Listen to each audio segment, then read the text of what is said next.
in the hidden compartment of the study, which my husband never let me search through. I found a box of fine Suhexiong rouge. I didn't let my expression change. I just silently swapped the rouge in the box for Taowakshuan powder, which causes the skin to fester. 2 days later, a shrill scream came from the side chamber. That cousin of mine, who was staying with us and had always been so delicate, lost all color in her face after doing her makeup in the mirror. Her face was covered in red patches, festering horribly. Me husband is a newly appointed vice director in the Ministry of Personnel, and is currently high in the emperor's favor. Recently, matters at court have been complicated, and he always comes home late at night, when the moonlight drenched the courtyard. I heard a young servant boy under the corridor report in a low voice, "Madam, the master has returned," and went straight to the study. I quickly ladled the ginseng chicken soup, which had been simmering on the stove all day, into a small tureen. He works so hard, he should have something to replenish his strength. A dim yellow candlelight shone from the study. Holding the soup tureen, I knocked twice lightly, but there was no answer. Pushing the door open, I saw only the flickering candlelight and piles of books, but he was nowhere in sight. I figured he must have just returned, only to be called away again by some urgent matter. I sighed softly and placed the warm soup in a conspicuous spot on his desk, afraid it would get cold and taste gamey. I found a leisure book and placed it lightly over the top to keep it warm. As I turned to leave, the corner of my eye suddenly caught something. Beside the desk, that red sandalwood hidden compartment he always kept strictly locked was wide open. I couldn't help but chuckle. My husband always reminded me on a daily basis. The secret compartment is full of confidential documents assigned by His Majesty. They're of utmost importance and must not be handled carelessly. Yet he himself is so careless. Thinking of this, I quickly walked over and carefully shut it tight. My fingers had just touched the wooden panel, and as I was about to push, something inside the compartment suddenly caught my eye. It was a delicate rouge box, its glaze soft and warm, not the style I am used to. On some strange impulse, I picked it up and opened the lid. A refined yet distinct scent of storax wafted towards me. I quickly covered my mouth and nose. All the blood in my body froze in an instant, leaving me stunned on the spot. This is storax. I am allergic to this fragrance. If I touch it, my skin becomes red and swollen, and itches and hurts unbearably. This is something my husband knows perfectly well. This box of expensive storax rouge was definitely not meant for me. Then, who was this hidden for? The candlewick crackled with a pop. The soft sound made me startle and tremble slightly. Could my husband have someone else on his mind? Once that thought arose, countless others followed. The study that felt so cozy moments ago now seemed suspicious from every angle. His recent late homecomings. Could it be they weren't entirely for official business? The moonlight was cold, and I sat alone at the desk. Me fingertips were unconsciously twisting my handkerchief. That box of storax rouge was like a thorn, stuck in my heart. I took a deep breath, trying to calm my mind. Perhaps I am really just overthinking it. Could it be a festival gift my husband wants to give to one of the sisters in the house? He has always been thoughtful, so it is not impossible.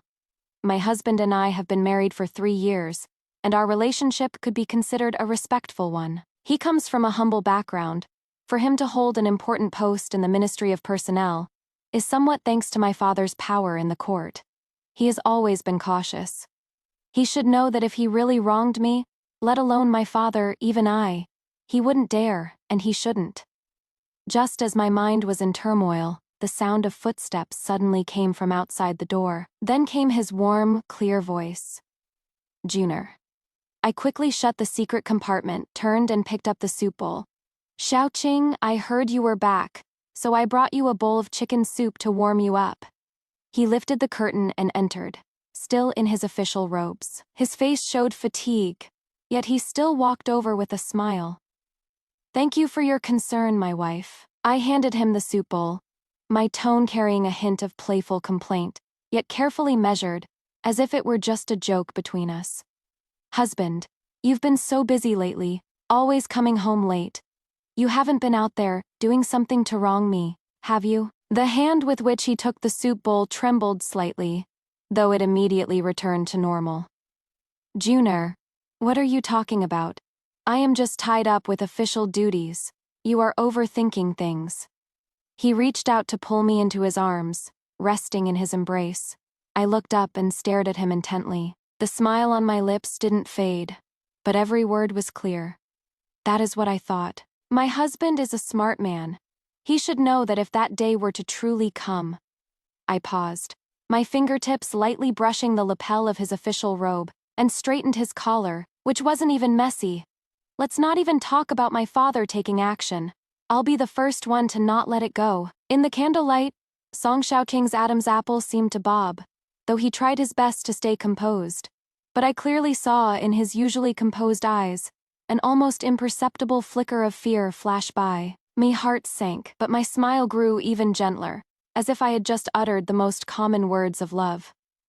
The soup's getting cold. Husband, drink it while it is hot. The next day, after Song Xiaoking had straightened his official robes and left for the imperial court, holding a cup of fresh tea, I entered the study again, ostensibly to tidy up his desk, but I was carefully scanning every inch and corner. The scrolls were neat, official documents were stacked, there were no woman's belongings, nor any scent of rouge and powder. I relaxed a little, perhaps I was just being paranoid. Just as I was about to leave, my eyes accidentally fell on the pine soot inkstick he often used. I remembered His Majesty had gifted him 3 blocks of the finest pine soot ink from last month's tribute from Zhongyan, which he treasured so much, saying he'd only bear to use them when transcribing articles hand-picked by the emperor himself. But, at this moment, what was dissolving in the inkstone was clearly the unique jet-black luster of a top-grade inkstick, even mixed with fine gold powder, its unusual fragrance assaulting the nose. And what he was copying was just an ordinary local gazetteer. Absolutely not an important document that would require such an extravagant use of precious ink. My heart suddenly sank. A terrible thought shot into my mind. Could it be that he was using the best ink for his correspondence with that person? The doubts I had just suppressed reignited like a wildfire, instantly spreading and consuming everything. I no longer cared about propriety, almost pouncing on that pile of sage books he'd been flipping through recently. My fingers trembling, I flipped through the Analects and Mencius's page by page. At first, my gaze was all over the place, until I forced myself to focus. I read line by line, character by character.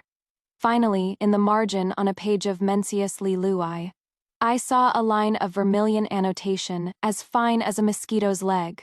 One sight yesterday, and my thoughts are driving me mad. Blood rushed to my head with a roar. I continued to search like a madman, and in a scroll of the Book of Songs, a page of Guanju had been thumbed so much it was almost frayed at the edges.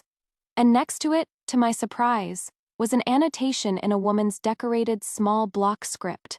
Should a gentleman's affections also be this direct? Below it, in his familiar handwriting, was a response in red ink. You are my fair and graceful lady, so I shall naturally court you with zither and lute. Even inside the lining of the cover of a thick explication of the great learning. I carefully pried it open, and what slid out from inside was, surprisingly, a pawn ticket. What was pawned was a pure gold, jewel-inlaid hairpin from my dowry. One I hadn't worn for a long time. The money gotten in exchange was no small sum. The scent of ink, the vermilion comments, the pawn ticket, and that box of Storax-scented rouge, all the pieces crashed into place. What a noble and upright top scholar. What a self-disciplined and proper gentleman. A surge of fury rushed to my head, and I trembled all over with rage, almost crushing the silk handkerchief in my hand. I truly never ever would have thought that this kind of drama would actually befall me. The top scholar of yesteryear, with his 10 li red dowry procession, and a smile that lit up the capital, the good man I thought would be mine for life, would actually treat me this way. Back then, as the Prime Minister's legitimate daughter, countless sons of noble families and young lords wore out the threshold of our family's residence. Sons of princes and marquises, heirs of decorated nobles, what kind of talented young man had I not seen? And yet, I only had eyes for him, and him alone. I saw him study hard through poverty, yet his eyes were clear and bright. I saw him in simple clothes, yet his character was unbending. I saw him at the Chuanglan banquet, neither servile nor overbearing. After he won the title of Zhuangyuan and gained the emperor's favor, he was nonetheless merely a junior compiler in the Hanlin Academy. It was father who strongly recommended him several times before the emperor, saying he was steady and reliable, and his talents were worthy of great responsibility, that he was finally transferred to serve in the Ministry of Revenue, approaching the center of power step by step, and becoming the vice-director song that everyone fawns over today. On the day he married me, he held the red silk ribbon, and in front of all the guests in the city and the emperor's special envoy, he said, word by word, clearly and solemnly, "Let heaven and earth be my witness. Let the sun and moon bear testimony. In this life, I, Song Shaoqing, wish only to be one heart with Gu Juner, to never part until our hair turns white, and to never betray her." Those words still ring in my ears, so passionate and sincere, as if it were only yesterday. But it has only been a few years. The ink on those vows has barely dried. The warmth of that affection still lingers. Yet he has already so impatiently given his body and soul to another. I gazed at the falling flowers in the courtyard and let out a faint sigh. Ah, the men of this world. As that sigh escaped, the last trace of warmth in my heart dissipated with it. I reined in all my feelings, my eyes showing no more ripples. I called for a maid to restore everything in the study to its original state, as if no one had ever been there. The only thing I did was take out the box of storax rouge from the hidden compartment, scrape out all the balm, and fill it with peach blossom ringworm powder that makes the skin red, swollen, and festered before carefully placing it back. Picking up the cup of long cold tea, I slowly walked out of the study. Deep in the night, Song Shaoqing finally returned home. His brow was heavy with fatigue, and he kept saying, "I am tired." After changing his clothes, he lay down, and within moments, his breathing became even and deep. I also closed my eyes, pretending to be asleep. After about the time it takes an incense stick to burn, the person beside me began to stir. He only whispered tentatively a couple of times, "Yuner, Yuner?" I pretended to be fast asleep and didn't respond at all. He didn't call again, and extremely carefully, he lifted the covers and got out of bed, his movements light and slow, afraid of waking me. I waited for him to leave, then quietly got up. I tiptoed after him. I saw him enter the study all by himself. My heart eased a little. I figured he must still have urgent business to attend to, and he was only feigning sleep just now. I lightly lifted my skirt, just about to turn and go back to my room, but then I saw him hurry out of the study again. In his hand, he was clearly holding that box of storax rouge. He quickly walked past the silent, deserted pavilions and waterside gazebos, heading straight for the side rooms in the back courtyard.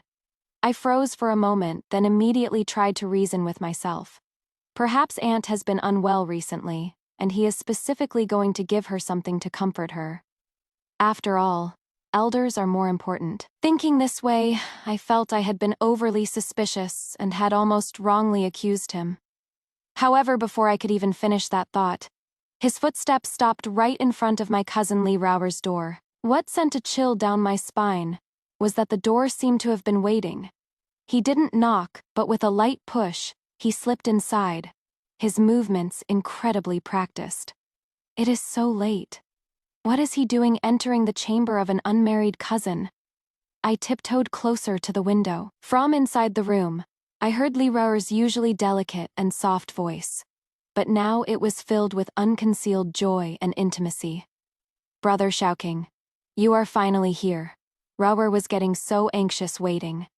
Rumble like a clap of thunder exploding in my mind. Song Shaoqing and Li Raoer, it was actually her. It was actually that dear cousin of mine who lives in our residence. 6 after my uncle passed away young, father took pity on my aunt and her daughter's lonely and difficult life and has been supporting them for years. A few months ago, Seeing Xiaoqing was increasingly busy with his duties, and I was lonely in my chambers, I made a proposal to father. Inviting my aunt and cousin to move into the mansion to live with us was to both fulfill our family ties and to satisfy a selfish desire of my own. I was hoping the house would feel more lively, and that I would have someone to share heart-to-heart talks with. And so, my aunt and my cousin Li Ruer moved into the side rooms of the rear courtyard. I treated them with the utmost thoughtfulness, not only instructing the servants to meticulously arrange their living quarters, but also having all their food, clothing, and expenses match my own allowance in the mansion. I would even often give Ruer the cloud brocade tributed from Zhongyan and the pearl and jade jewelry gifted by the palace. Things I myself couldn't bear to use. I pitied her for her difficult life and treated her like my own sister. She was sensitive to the cold, so I gave her that fine white fox fur mat from the study. She said she wanted to learn the chin, so I moved the Polonia wood chin made by a famous master from my dowry into her room. Whenever she frowned and said she was bored, I would set aside my work to admire flowers, embroider, and talk with her to ease her boredom. I never ever would have thought. The two people I treated with all my heart and soul. One is my husband, the man I gave my heart to, and the other is my cousin, whom I cherished so much. To think they would be doing this sordid thing behind my back. At this thought, my vision started to blacken. I wished I could kick down that door this instant and slay this pair of ungrateful dogs with my sword. I subconsciously clenched my fists, my nails digging deep into my palms. The sharp pain was the only thing that barely pulled me back to my senses. No, I absolutely cannot act rashly right now. If I were to burst in now, what would I gain, other than further humiliation and tipping them off? Nothing more than watching the two of them awkwardly trying to cover up. Or perhaps he'd just drop all pretense, which would in turn put me at a disadvantage. I held my breath and stood outside the window. Song Xiaoqing's gentle voice came from inside. Ruer, look, this is the new Storax rouge I got. It is the most fashionable in the capital right now. It suits you perfectly. Before he could finish, Li Ruer's coquettish laughter rang out. Brother Xiaoqing, you always know how to spoil me. Following that were the sounds of the two of them getting intimate. Then, their whispers drifted out intermittently. Every word was like a needle. I heard Song Xiaoqing sneer. She just relies on her prime minister father, putting on the airs of the lady of the house all day. When has she ever truly respected me? Unlike my Ruer, who is so caring and considerate. Brother, please don't say that. Sister is, after all, the rightfully wedded wife. What am I? Just an orphan girl living under someone else's roof. Elder sister is of noble birth, and her beauty is so radiant and stunning, like a peony, a true national beauty. I know my own humble appearance. How could I dare compete with the bright moon for its splendor? To receive but a moment of brother's compassion, Ruer would have no regrets in this life, Li Ruer said with a timid, choked sob. Song Xiaoqing hurriedly interrupted. Nonsense. In my eyes, how could her tacky gaudiness compare to even a fraction of your delicate beauty and gentleness?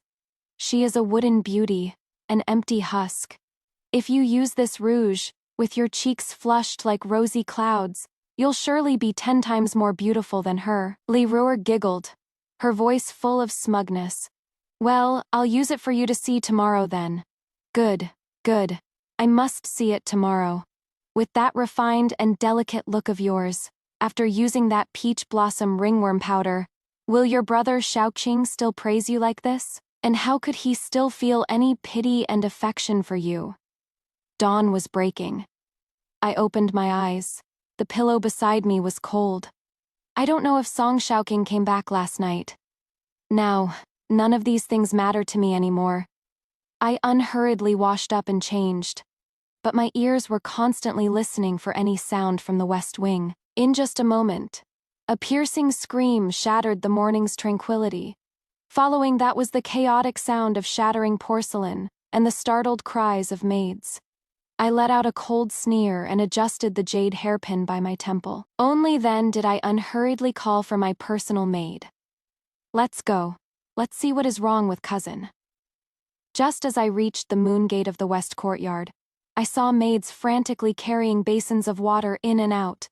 From inside the room came my aunt's anxious crying and shouting. I slowly stepped inside and saw her frantically smashing the things on her dressing table.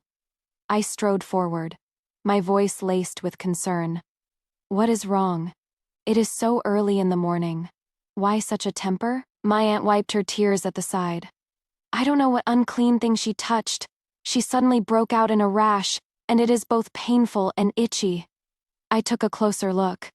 Lee Rower's originally delicate and beautiful face was covered with a dense red rash, some of which had already ulcerated and were oozing pus. I let out a soft "Aya," shaking my head and sighing.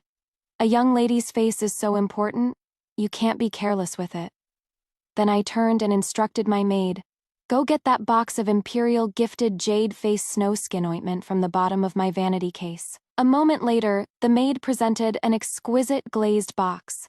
The ointment was a glistening white, and an exotic fragrance assailed the nostrils. I handed it over myself, pressing it into the hands of Lee Rower, who was crying over the dressing table.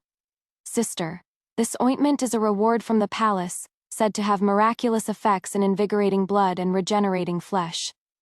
Hurry and try it, it might provide some relief. She took it with trembling hands. Such a precious thing.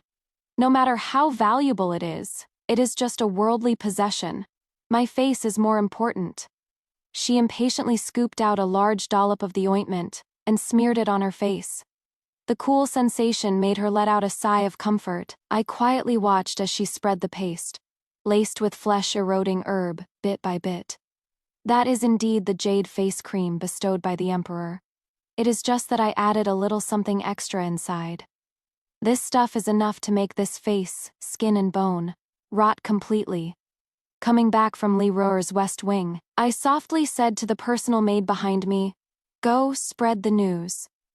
Just say that I've had a peculiar constitution since I was a child, and can't be exposed to storax incense. I once used it by mistake, and a red rash broke out on my face for a whole month. It was unbearably itchy and almost ruined my appearance. You must make sure that the one in the west wing accidentally hears this loud and clear. The maid Xiao Qing took the hint and quietly withdrew. In less than half a day's time, it had quickly spread among the servants in the residence. How strange, the storax rouge that gives Madame a rash with just one touch. How did it appear at Miss Cousin's place? Could it be that Miss Cousin can't touch storax either? Just like Madame, that rouge is as expensive as gold, and it still looks new. Miss Cousin doesn't have any old friends in the capital who could have sent such a valuable item. Could it be that someone wants to harm Miss Cousin? How is this a gift? This is meant to ruin Miss Cousin's face. Miss Cousin lives a sheltered life. Who has she offended? Lee Rower's little maidservant also squeezed into the crowd, her face turning pale as she listened. All right, the fish has taken the bait, dinner time. The sound of Song Shaoqing returning to the manor came from the front courtyard. I sat in the inner chamber, unhurriedly poking at the ashes in the incense burner, quietly waiting for the sounds from over there. Sure enough, after just a moment, my cousin's cries and curses tore through the tranquility of the night. Song Shaoqing, you heartless beast.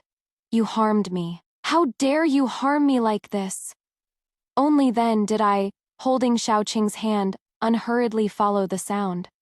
I saw that my cousin Lee Rower had completely lost her usual graceful bearing of a willow in the wind.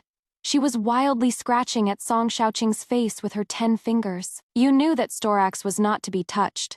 You knew elder sister gets a rash from it. Yet you gave it to me to use, she cried out. Caught off guard, Song Shaoqing already had several bloody scratches on his face. Shocked and angry, he was clumsily blocking her. Rue, have you gone mad? What nonsense are you spouting? When have I ever harmed you? It is because I used the storax rouge you gave me that my face turned out like this, Li Rav said through her tears. Yellowish white pus was continuously oozing out, a shocking sight. She looked both terrifying and pitiful. I quickly stepped forward, a look of shock on my face. Husband, cousin, what is going on to make such an ugly scene late at night? How improper. Big sister, brother-in-law. He gave me a box of rouge, and I only used it once, and my face. It became like this, Leroy said, crying while covering her face. I feigned a look of astonishment. Husband, cousin is a guest in our residence. Even if you must look after her, what propriety is it for you, her brother-in-law, to bypass me, the official wife, and privately gift her such an intimate lady's item? And just, what are your intentions? I stared at him, my tone filled with the heartbreak of betrayal. Song Xiaoqing was suddenly speechless, his face turning pale and ashen. He looked at me, then at his crazed cousin, completely unable to defend himself. Leroy suddenly froze, then pointed at me fiercely and shrieked.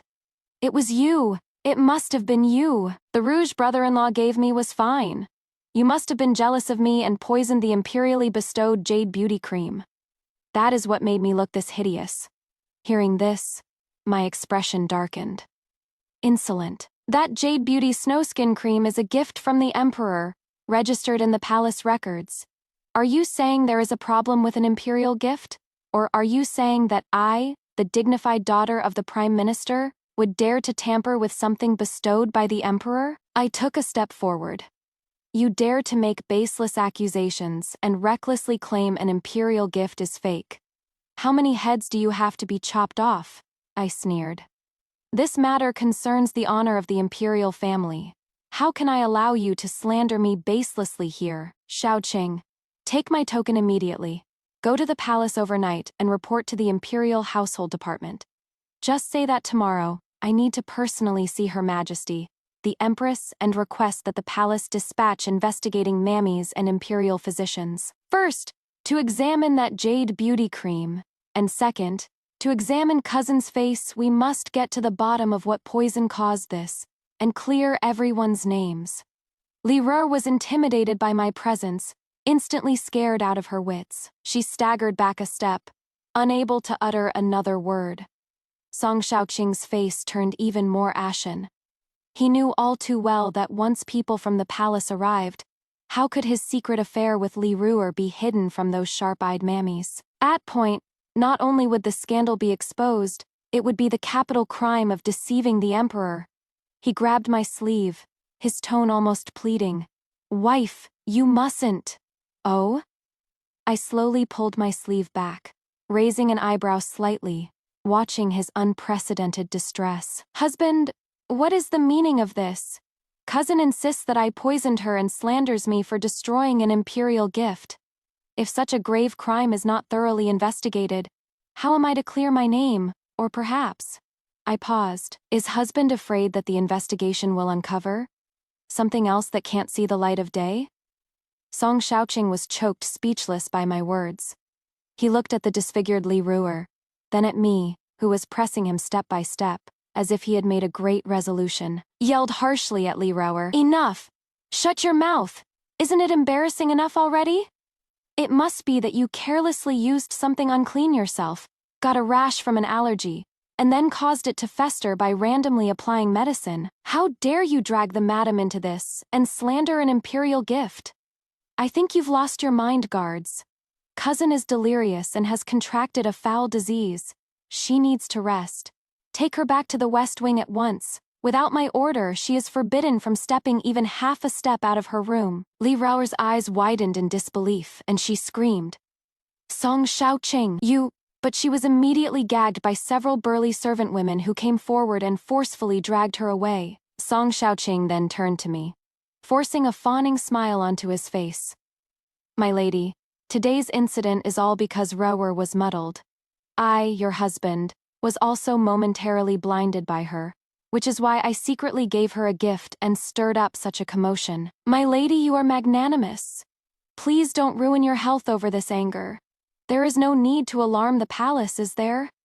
I looked at his desperate attempt to hush things up and slowly let out a sigh.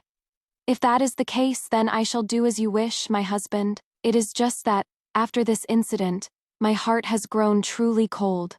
I hope that in your future actions, you will give some consideration to our marital bond, and to the rules and decorum of this estate.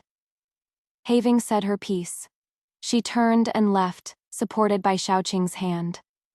The night was deep and dark. I sat in the inner chamber by the flickering candlelight. This matter must not be delayed. I immediately summoned the steward. Ready, the carriage.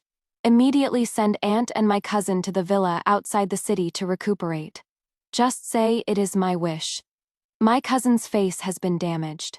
She needs to avoid people and heal in peace. The city is too noisy and unsuitable for her. The servant received the order and left.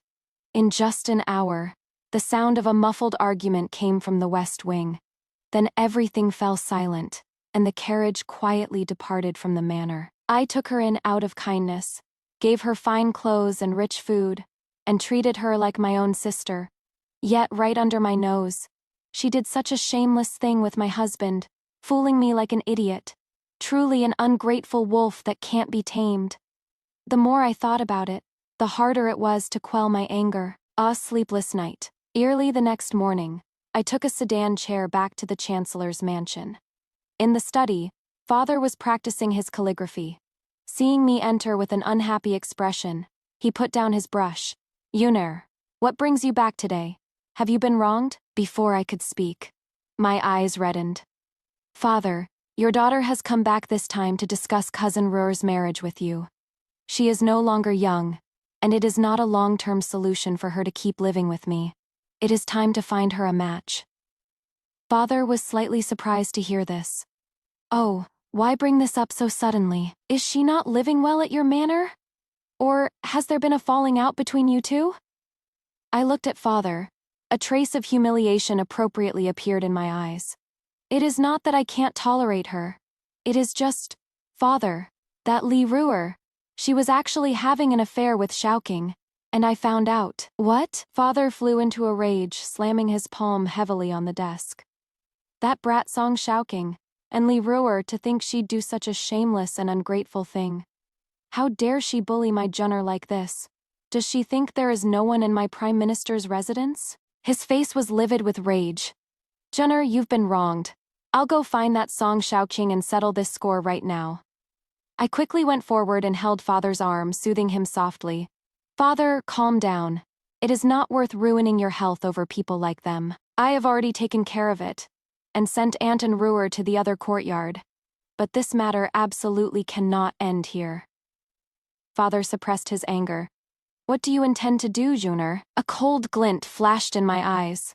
"I have heard that the legitimate son of County Magistrate Liu is recently looking to take a third concubine. His reputation. You know how it is, Father, since my cousin can't bear the loneliness so much, let's send her there to enjoy a good life." The son of County Magistrate Liu was notoriously violent and perverse, either beating or cursing his concubines, and the previous few even died under mysterious circumstances. Father instantly understood my meaning. "This is excellent. Let her reap what she has sown, lest she cause more trouble in the future and ruin our family's reputation." He paused and looked at me. "Then, what about Xiaoqing? How will you deal with him?" I said softly. "Him, no rush. My husband's career is going well, and we have a long time ahead. I have my own plans. I must make him slowly understand what it means to regret his past actions." Father slowly nodded, his gaze holding both heartache and a hint of tacit approval for my methods. "All right, we'll do as you say in all things. Daddy will be here to back you up." A few days later, when the news spread that Li Ruhr was promised as a concubine to County Magistrate Liu's infamous, legitimate son, the other courtyard fell into complete chaos. For several days in a row, my aunt came crying and causing a scene at the front gates. Her hair disheveled, tears and snot streaming down her face, completely losing her usual composure. Junner, come out! You can't do this to Ruhr. That is your younger sister. That is a pit of fire." Her crying pleas came one after another, while I quietly sipped tea in my inner chamber, not even lifting an eyelid. After she caused a scene for a few days, Father stepped in to placate her. I didn't ask for the details. I only know that my aunt was helped back home, and she never came to cause a scene again. I suppose Father had merely pointed out the situation she and her daughter were in, that they were now living at the mercy of others, with no control over their own fate. At the same time, I ordered my maidservant to keep a close watch on Song Shaoqing day and night. I thought he had some genuine feelings for Li Raoer, and that upon learning of her predicament, he would surely be unable to hold himself back from visiting her. But for several days in a row, the maidservant reported, he actually acted as if nothing had happened, going to work, attending banquets, and returning to his residence as usual, without showing a shred of concern. What a heartless man. It seems his deep love and loyalty isn't much after all. Since he is this heartless, he can't blame me for giving them one last push. I found someone skilled at imitating handwriting to copy Li Ru's delicate script, and wrote a secret letter to Song Shaoqing in her tone. The letter was full of sorrow, expressing her longing for him, and begging him to take her far away for the sake of their past love. Similarly, another letter imitating Song Shaoqing's handwriting was sent to the other courtyard, promising to meet secretly at the abandoned embroidery tower in the south of the city at the hour tomorrow night, to discuss their elopement. I bet that in her desperation, Li Raoer would clutch at this last straw. I also bet that even though Song Shaoqing is heartless, he wouldn't be able to resist this sweet old dream presenting itself to him. The hour, wrapped in a dark cloak, I brought a few sturdy and reliable servants, and hid early in the overgrown weeds outside the embroidery tower. I watched coldly as Song Shaoqing's figure entered the tower. Not long after, a slender, veiled figure also arrived. Stumbling, suppressed sobs and whispers soon came from inside the tower, crept closer, and through the broken window lattice, I saw the two of them embracing tightly. Li Raoer was crying pitifully, her face streaked with tears, as she recounted her grievances. Song Shaoqing, however, comforted her in a low voice, with a tenderness that truly seemed like their old love was rekindling. I really don't know whether to praise him, Song Shaoqing, for being so devoted, or to curse him for being so blind. Li Raoer's face was already completely disfigured, yet he could still be so deeply in love with her. It was truly baffling. Brother Shaoqing, take me away. I'll follow you to the ends of the earth. Song Shaoqing's voice sounded somewhat conflicted, but in the end, he reached out and held her. What a picture of deep love and devotion. I watched with a cold gaze, finding it incredibly ironic. Just as their emotions were at their peak, I gave a look to the maid beside me. The maid took a deep breath, summoned all her lung power, and shrieked, "Help! There are adulterous scoundrels! Quick! Catch the adulterer and the number. That shout was like a clap of thunder, scaring the two of them out of their wits. Before they could react, the few burly matrons I had brought along with Jieding had already charged in like wolves and tigers. Without a word, a burlap sack was thrown over their heads, and a rain of blows from clubs, fists, and feet fell upon them. Beat them. Beat this shameless dog couple to death. The matrons cursed as they beat them. How dare you meet secretly here, corrupting public morals. In the chaos, a young servant, arranged beforehand, had already run off to fetch the yamen runners who had been notified in advance. In an instant, torches brightly illuminated the entire embroidered chamber. What is all this commotion? Everyone, stop! The head bailiff shouted sternly. The crones who were hitting them immediately stopped and quickly retreated to one side. Officer, you've come at just the right time. We were passing by at night and heard a strange noise inside the hall, so we came in and saw this shameless pair doing the deed. It is truly an offense to public decency. The burlap sack was roughly yanked off, revealing Song Shaoqing's sorry state, with a bruised and swollen face, and his hair crown askew. He was beaten to the point of seeing stars and for a moment couldn't see the situation clearly. The head constable held up a torch, moved closer for a good look, and exclaimed loudly in feigned surprise. "Ayo, Thursday this! Isn't this the new #1 scholar, Vice Director of the Ministry of Personnel? Lord Song? You in the dead of night. In this place, with this woman. What is the meaning of this?" Li Rao's veil was yanked off. In the light of the head constable's torch, Won could see her disheveled hair and clothes in disarray. And worse, her face was a ghastly sight, streaming with pus and blood. Song Shaoqing took one look, and his face instantly turned deathly pale. He violently turned his face away and lost his composure, vomiting on the spot. Yeah, this woman's face is so ruined, yet she still dares to engage in such illicit acts. Lord Song is truly not a picky eater. The head constable shook his head and sighed. Song Xiaoqing's face was ashen. His scholarly honors, his splendid future, his face and reputation, all shattered to pieces at this moment. He wanted to explain, but he couldn't utter a single word. Adulterers are caught in pairs, and everyone was watching. Any explanation would only be an even bigger joke. The crowd of onlookers grew larger and larger. Well now, isn't this Lord Song, this year's top scholar? It is really him. Who is that woman in his arms? Her face is all rotted like that, and she still doesn't know how to behave herself. I heard she is some cousin. They came all the way here for their affair. Ice cake TSK eating the grass right next to his own nest. Exactly. He married the Prime Minister's legitimate daughter. A noble lady like a heavenly fairy married down to him, and he is still not satisfied. Lord Song really takes all comers. It is truly jaw-dropping.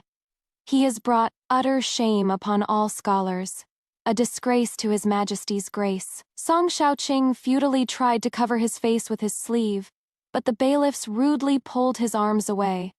Li Ruer was even more scared out of her wits, able to do nothing but tremble. This attempt to cover up only served to confirm. Number. Hidden in a carriage in the dark, I coldly watched them being pushed and shoved away by the bailiffs, listening to the merciless pointing and cursing from the surrounding commoners. The foul air that had been building up in my heart for days was finally slowly exhaled. In the gloomy, cold, and damp prison cell, I saw Song Xiaoqing curled up in a corner. His once handsome and refined face was now stubbly, his eye sockets sunken. Hearing the sound, he looked up in alarm and saw it was me. A light of hope suddenly burst forth in his eyes. "Junner, you are finally here!" He scrambled towards the bars, his shackles clanking loudly. "I know, in your heart you still can't let me go. This is all a misunderstanding. It was that venomous woman Li Ruer who seduced me, who bewitched me. I was harmed by her. Junner, believe me." His face was streaming with tears. "In this world, you are the only one who is truly good to me. Now that I am in such a sorry state, only you would come to see me. Have you forgotten? You said no matter what happened, you would stand by my side. You said I was the most important person to you." I watched his tearful plea with a blank expression, slowly took a document from my sleeve, and calmly passed it inside. "Sign, and press your fingerprint." He stared at it. Divorce papers. He snatched his hand back as if burned, shaking his head desperately. "No, I won't sign, Junner. You can't do this. You know I can't live without you. You are going to abandon me in my darkest hour. What about your gentle and virtuous nature? What about your promise to me? Is this how you repay the trust I had in you?" I leaned down, my voice pressed extremely low. "If you don't sign, what the censorate receives tomorrow won't just be an impeachment for your romantic scandals. Those secret letters you hid at the very bottom of the hidden compartment in your study. The ones about your dealings with the Canal Gang and embezzling tax silver. Do you want to take them with you into exile for 3,000 Li? Or do you want to be suicided for fear of punishment? Right here in this imperial prison?" Song Xiaoqing's tearful pleas stopped abruptly, and he froze on the spot as if struck by lightning. His eyes widened and he stared at me in disbelief. With a trembling hand, he finally signed his name. I carefully put away the divorce papers, brushing my sleeves as if dusting off something filthy. As I turned to leave this filthy place, I didn't look back, only leaving behind a single, airy remark. "Oh, by the way, those secret letters. My father must have already presented them to the Emperor by now." I left with a light laugh not long after. The imperial edict arrived. Song Xiaoqing was sentenced to beheading after autumn for embezzlement, forming cliques for personal gain, and corrupting public morals. The once immensely glorious new top scholar from the Chuanglin banquet, the vice-director of the Ministry of Personnel, had his fame and titles stripped away in the blink of an eye. falling completely from the clouds into the mire, beyond redemption. On the day of the beheading, a gloomy rain drizzled ceaselessly. Hearing the news, the common folk lined the streets early to send him off. Rotten vegetable leaves, stinky eggs, and even broken stones rained down on the figure wearing a heavy wooden cane and a filthy prison uniform. Song Xiaoqing's hair was a mess, his face covered in filth. Not a trace remained of the handsome top scholar he used to be. I held an oil paper umbrella, standing quietly outside the crowd, watching from a distance. It was as if he saw me in the crowd, the last shred of madness erupting in his eyes. From God knows where he found the strength, Song Xiaoqing actually broke free from the bailiff's restraints, stumbled and lunged in front of me, knelt down with a thud, and clung tightly to my leg. His voice hoarse and desperate. I know I was wrong. It is all my fault. It was Li Ruer. That number seduced me. She was the one who bewitched me first. You are the only one in my heart, Junner. For the sake of our past feelings, please beg father-in-law, beg his majesty, to spare me just this once. I coldly watched him groveling and begging for pity. Past feelings. From the moment you and Li Ruer started your secret affair, all that was left between us was hatred. After speaking, I pulled my leg back and resolutely turned to leave. A moment later, from the direction of the execution ground, I heard the sound of 3 soul-chasing cannons. Several months later, word of Li Ruer's face being completely ruined finally reached the Liu family. The county magistrate Liu's residence immediately sent someone with a letter of annulment, its words ice cold, sparing no feelings. That one letter of annulment was not a release, but the beginning of her descent into the abyss. Because her previous actions had already disgraced the family, no one was willing to plead her case anymore, and she was ultimately sentenced by the authorities to be officially sold into slavery. I pulled a few strings, and she was bought by an unknown merchant, who in turn sold her into the most sordid secret brothel in the south of the city. From then on, her beauty turned to dust, her bones wasting away in the pleasure quarters, never to see the light of day again. After this incident, I instead became a person who was pitied and respected in everyone's eyes. To the outside world, I decisively dealt with the adulterer number who disgraced our family, preserving the good name of the Prime Minister's manor. Internally, my father felt deeply for the humiliation I suffered, and pitied me all the more, transferring numerous farmlands and storefronts into my name. I finally broke completely free from the filthy shackles of that marriage, holding abundant wealth with my family's support behind me, and a vast open future ahead, free and clear. In the capital, this case of the new top scholar's affair became the most sigh-inducing topic of gossip for the past half-year. The tea-house storyteller, with a slam of his gavel, would tell the dramatic tale of immediate karma. The wicked husband meets the guillotine. The lowly concubine falls into a brothel. The listeners all clapped and cheered, sighing,